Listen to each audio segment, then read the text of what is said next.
Condensing Maltese history and identity to only two personages is almost an impossible task, not only because of the many people, notable or ordinary, who officially or unofficially contributed to the island's history, but also because history is shaped by other factors too, beyond people.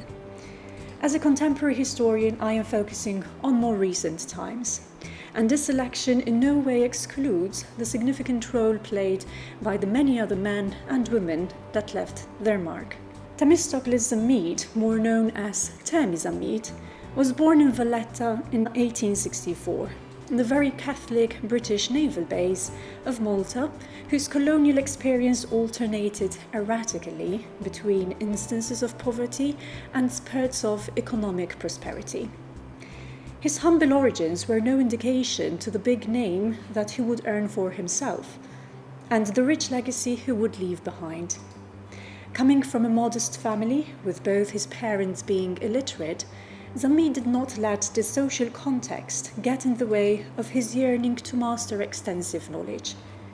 He graduated as a medical doctor and moved on to become a professor of chemistry, following studies in Malta, Paris, and London, a position which he held until his promotion to the university rectorship in 1920.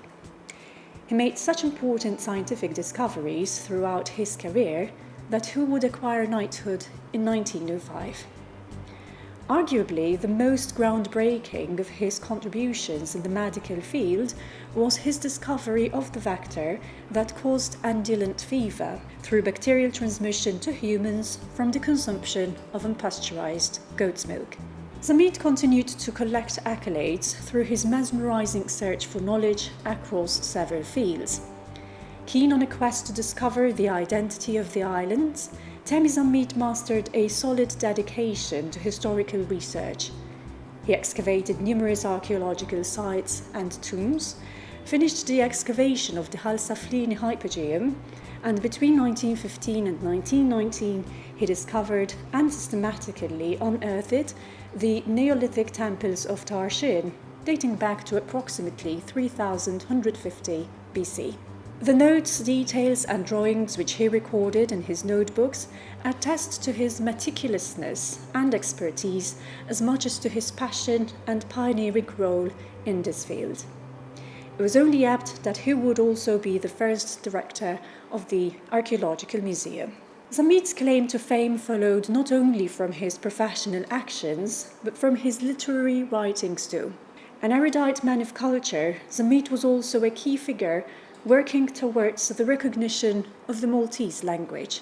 At a time when the language struggle was characterized by English and Italian, with Maltese considered as a lowly unofficial tongue, Temi's contribution to the promotion of the language through his publications is most noteworthy.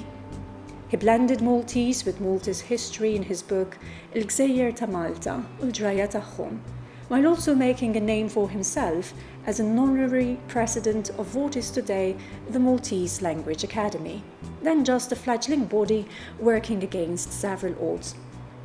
The literary genre he produced in Maltese ranged from writings about archaeology, history and folklore to novels too. Versatile in his knowledge and strong in his many abilities, Zammit of Malta worked for Malta, for its language, its culture and its people, and everyone was richer because of it. As he noted in his testamentary disposition shortly before he died in 1935, "When I am dead, no circulars are to be issued. The funeral to be as simple as possible. Straight to the cemetery. No leaflets and no flowers. If I have to be remembered, it is not through photographs, but through the work I have done. What I have tried to do is not easily forgotten. It was all to keep up the good name of Malta." Nominating Temi as one of Malta's famous men is the least we can do to keep the memory of this great man alive. In the intersection of the interwar period, as Zammit reached the apex of his multiple careers, the future first female president of Malta was born. But she was a product of a different era, and in search of carving out of a very particular future indeed. This was Agatha Barbara. Born in Zabar in 1923, the oldest of 9 children coming from a very average Maltese working-class family, Ms. Barbara too did not let her background define her opportunities and taught her way up the ladder from the bottom rung. Keen on receiving education, she attended both primary and secondary school, although she would not attend university. At the age of 16, she was enrolled with the air raid precautions, giving first aid to the injured during the Second World War, and soon after became a supervisor at the Victory Kitchen. She eventually went on to become a secretary to an English captain, and thereafter she was employed as a teacher between 1942 and 1947. Following her political calling, Barbara went against the currents when in 1947 she contested the elections on the Labour Party ticket for the newly established self-government, which had just introduced the female franchise. Sure enough, other female stalwarts, essentially middle class, had started the fight for political recognition before. But working-class Agatha, with no resources other than her essence of being, made history as the first woman elected to Parliament, and this at only 24 years of age. Thereafter, Barbara stood for and was re-elected in all 10 elections that she contested between 1947 till 1981. As a politician, she lived through constantly evolving times. An island in transition, Malta went from being a crown colony to becoming independent and thereafter a republic. This evolution was certainly not without many stumbling blocks. Agatha, the politician, both moulded and reflected this context. She went on from being the first elected female MP to serve as minister for 5 times, in charge of the education portfolio and the labour, culture and welfare portfolio, and eventually appointed President of the Republic in 1982. In the process, she lived through her worst and best political times. She had an unyielding character which helped her ride through numerous storms, including the Second World War, but also the political upheavals that characterized her time in Parliament and presidency. In 1958, for instance, Barbara was sentenced to 43 days in prison following her participation in the national strike against the British government's plan for more dockyard rundowns. In 1961, then, she was interdicted by the Church with the rest of the Labour Party executive when the party issued a policy statement deemed unacceptable by the same Church. Even as president, she was faced by a constitutional impasse when Malta's 2 main political parties disagreed on a majorly perverse election result of 1981.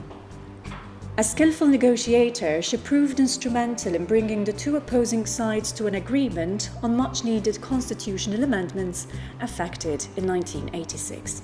As an education minister, Barbara was a significant reformer who established compulsory full-time learning to Maltese children aged 5 to 14.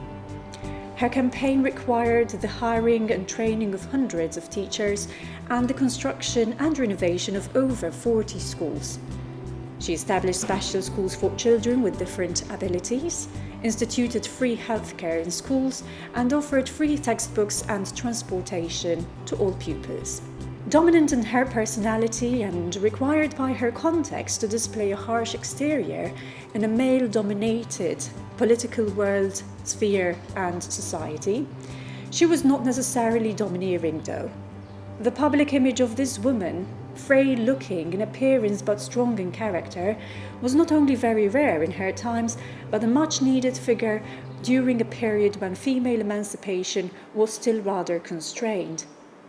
Barbara's legacy in this sphere goes beyond setting a role model for change. She instigated change itself by setting up, not least, the female section of the Labour Party in 1961. She was not only a female politician, but a feminist force too, pushing for equal education opportunities for girls and boys alike, addressing the gender pay gap, and promoting maternity leave for working mothers. She was driven, courageous, and avant-garde enough to crack the mold and set an example of success. Although manifesting a mental toughness and a massive physical energy, Barbara had her obvious shortcomings, as anyone else. And she definitely was a victim of prejudice over the fact that she was a woman who rocked a man's boat. Although hers was not an ordinary life or legacy, Agatha Barbara does not need to be constructed into a remarkable heroine, however, for she was remarkable because of herself. Barbara died in 2002 at the age of 79.